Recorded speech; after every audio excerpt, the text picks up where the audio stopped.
இன்றைக்கி வந்து உனக்கு வந்து ஒரு ஷாக்கிங் கொடுக்க போகிறேன். அப்படியா? ஆமாம். என்ன ஷாக்கிங் அப்படின்னா மல்டிபர்பஸ் கூட்டு ஒன்று பண்ண போகிறேன். இது வந்து கூட்டு சொல்லலாம், சாம்பார்னு சொல்லலாம், மசாலான்னு சொல்லலாம், கிரேவின்னு சொல்லலாம். ஏன் தெரியுமா? இது வந்து இட்லிக்கு தொட்டுக்கலாம், தோசைக்கு தொட்டுக்கலாம், சப்பாத்தி தொட்டுக்கலாம், பூரிக்கு தொட்டுக்கலாம், சாதம் வந்து பசஞ்சிக்கலாம். மழை காலத்துக்கு நீ சாம்பார் பொடி இல்லாமல் சாம்பார் பொடி தேடிட்டு போக வேண்டாம். சாம்பார் பொடி இல்லாமல் ஆமாம், சிம்பிளாக வந்து பேச்சுலர் ரெசிபி. இவ்வளோ பில்டப் கொடுத்து லாஸ்ட்டில் டக்குன்னு முடிச்சிட்டியே நீ. இப்போ என்ன பண்ண போகிறேன்னா, ஒரு கப்பு துவரம் பருப்பு அலம்பி வச்சுருக்கேன். 3 கப்பு ஜலம் விடணும். ஒரே ஒரு ஸ்பூன் மஞ்சள் பொடி போட்டுருக்கேன். ஜலம் விட்டுட்டு இதை வந்து குக்கரில் வச்சுருவேன். குக்கரில் வச்சுட்டு ஒரு 2 விசில் வரட்டும். கொஞ்சோண்டு தேங்காய் எண்ணெய் விட்டணும். அது வந்து தேங்காய் எஃபெக்ட் கொடுக்கும். தேங்காய் எண்ணெயில் மல்டிபர்பஸ் மசாலா மூடிட்டு இதை வந்து குக்கரை மூடிட்டு ஒரு 2-3 விசில் வரட்டும். சிம்மில் தான் வச்சுருக்கேன். ஒரு 2-3 விசில் வரட்டும். 2 பேருக்கு தாராளமாக வரும். இப்போ 3 விசிலில் பருப்பு நல்லா வந்துடுது. இப்போ இதை வந்து இந்த பாத்திரத்தில் ஷிஃப்ட் பண்ணிடுறேன். இதில் மாற்றிக்கிட்டேன் இல்லையா? இதில் வந்து தக்காளி, பச்சை மிளகாய், இஞ்சி, 2 தக்காளி, 2 தக்காளி, ஒரு 4 பச்சை மிளகாய், கொஞ்சோண்டு இஞ்சி கட் பண்ணி வச்சுருக்கேன். இதை போட்டுட்டு இந்த பருப்புலேயே இது வேகணும். இன்னும் கொஞ்சோண்டு ஜலம் விட்டுக்கலாம். இன்னும் வேகணும். வெங்காயம் தக்காளி வந்து அதை மசிஞ்சிடணும். ஆமாம். இப்போ எவ்வளோ இருக்கோ அந்த பருப்பு ஜலம் அது கொஞ்சம் குறைஞ்சிருக்கணும். அந்த அளவுக்கு வந்து கொதிக்க விடணும். அதுதான் அந்த அளவுக்கு கொதிக்கணும். அதுதான் டேஸ்ட். ஆமாம். ஓகே. உப்பு இப்போ போட்டுடலாம்ல? இன்னும் கொஞ்சம் இந்த தக்காளி வேகட்டும் போடலாம். தால் மாதிரி இருக்கு இல்லையா? ஆமாம். இது வந்து சாதம் போட்டு நெய் விட்டுட்டு போட்டு தொட்டுன்னு சாப்பிட்லாம். ஆமாம். ராத்தங்காய் இருந்தால் போகிறோம். ஒரு சாதத்துக்கு பசஞ்சு சாப்பிடலாம். தோசைக்கு நல்லாயிருக்கும், சப்பாத்தி எல்லாத்துக்குமே நல்லா இருப்பாங்க. ஆமாம். ரொம்ப சிம்பிள், யார் வேணால் பண்ணிடலாம். ஆமாம். நல்லா சாப்பிட்லாம். எல்லாத்துக்கும் பொருந்தது. ஆமாம். டிஃபனுக்கும் பொருந்தது, சாதத்துக்கும் பொருந்தது இல்லையா? என்னென்ன ஒரே இதுன்னா, இப்போ இது இந்த பருப்பு ஜலம் இருக்கு பார்த்தீங்களா, அந்த சுற்றி மஞ்சளாக இருக்குல்ல, நல்லா குறையணும். கொஞ்சம் குறையும் போது அந்தளவுக்கு கொதிக்கணும். அது அதுக்கு தான் ஜலம் விட்டுருந்தோம். அதுக்கு இந்த இஞ்சி வாசனை, பச்சை மிளகாய், அந்த தக்காளி எல்லாம் உள்ளே போகும்போது அது ஒரு டேஸ்ட்டாக இருக்கும். அதான் இந்த டிஃபனுக்கும் பொருந்து, சாதத்துக்கும் பொருந்துங்கும் போது எனக்கு ஞாபகம் வந்து தமிழில் வந்து ஸ்லேடைன்னு ஒன்று வரும். ஸ்லேடை ஸ்லேடை கேள்விப்பட்டிருக்கேன்ல? அதாவது ஒருத்தர் ஒன்று பேசும்போது அதுக்கு பதில் வந்து அதுக்கு பதிலாகவும் இருக்கும், இன்னொரு மீனிங்கும் கொடுக்கும், கொஞ்சம் காமெடியாகவும் இருக்கும். அதான் வந்து நம்ம என்ன சொல்லுவோம், ஸ்லேடை அப்படின்னு சொல்லுவோம். அதாவது ஒன்றுக்கு 2 மீனிங் இருக்கும். ஒன்றுக்கு 2 மீனிங் இருக்கும்.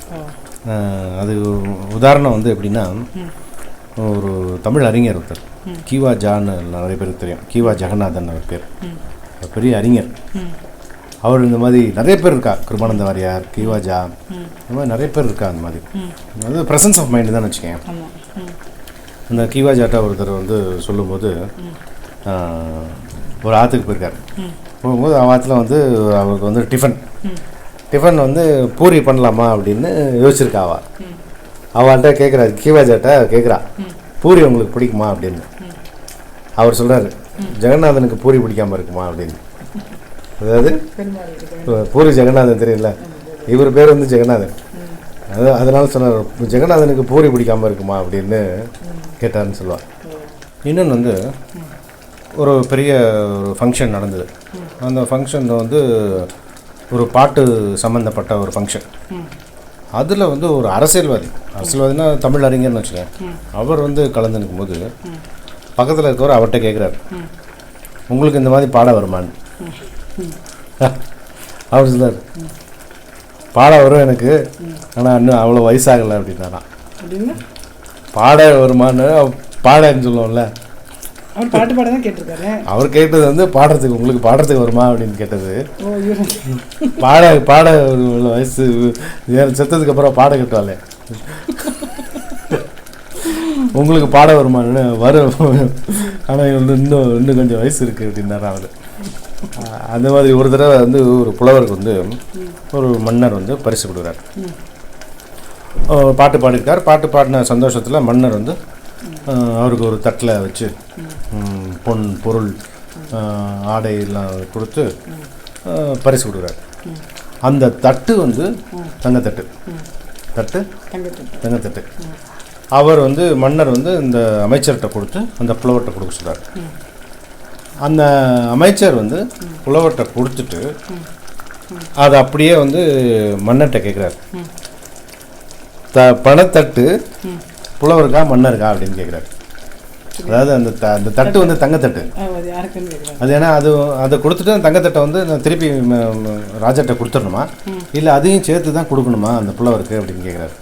அவர் கேட்குறது வந்து பணத்தட்டு புலவருக்கா மன்னருக்கா அப்படின்னு கேட்குறாரு. அப்போது அந்த புலவர் அதுக்கு பதில் சொல்கிறாரு, பணத்தட்டு எப்போ புலவருக்கு வேணால் வரலாம், மன்னருக்கு வரக்கூடாது அப்படின்னு வர அவர். பணத்தட்டுனா பணத்தட்டுப்பாடு. அது அவர் சொன்னாராம், இப்போ பணத்தட்டு வந்து புலவருக்கு வேணால் வரலாம், மன்னருக்கு வரக்கூடாது. ஸோ அது வந்து பதிலும் இருக்கும், அதில் வந்து இதுக்கும் பொருந்தும் அதுக்கும் பொருந்தும். அதுக்கு பேர் தான் சிலேடை.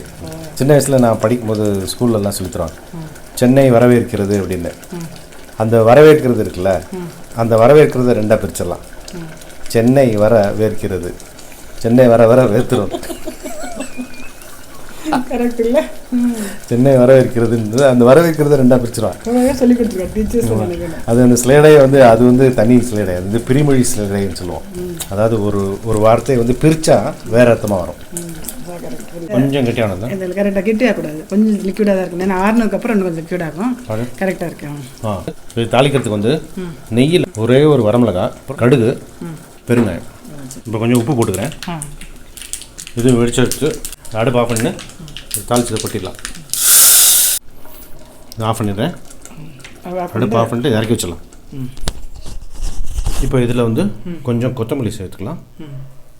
கொத்தமல்லியை தூவிட்டு எலுமிச்சம்பழம் புரிஞ்சிடலாம். ஆறட்டும், கொஞ்சம் ஆறட்டும். ஆறினதுக்கப்புறம் எலுமிச்சம்பழம் ரொம்ப வேண்டாம், கொஞ்சம் எலுமிச்சை. இது வந்து நம்ம இது கூட ஒரு ஸ்லேடே தான் ஜஸ்ட்டு. எலி வந்து மிச்சம் வச்சுருக்குன்னு சொல்லுவா. ஆமாம், சொன்னீங்க, கரெக்டாக. ஆமாம், ஏதோ ஒரு இதில் கூட சொன்னேனே, எலுமிச்சம் ஊறுகால சொன்னேன் நினைக்கிறேன். எலுமிச்சம் ஊறுகால சொன்னேன்னா கரெக்டாக, நீ சொல்கிற பாயிண்ட் கரெக்டு தான். பாரு, இன்றைக்கி வந்து ஸ்லேடை சமையல் எடுத்து சூப்பர். இது உப்புமாவுக்கு தானே பண்ண போகிறோம். அந்த உப்புமாவும் ஒரு ஸ்லேடை இருக்குது, தெரியல?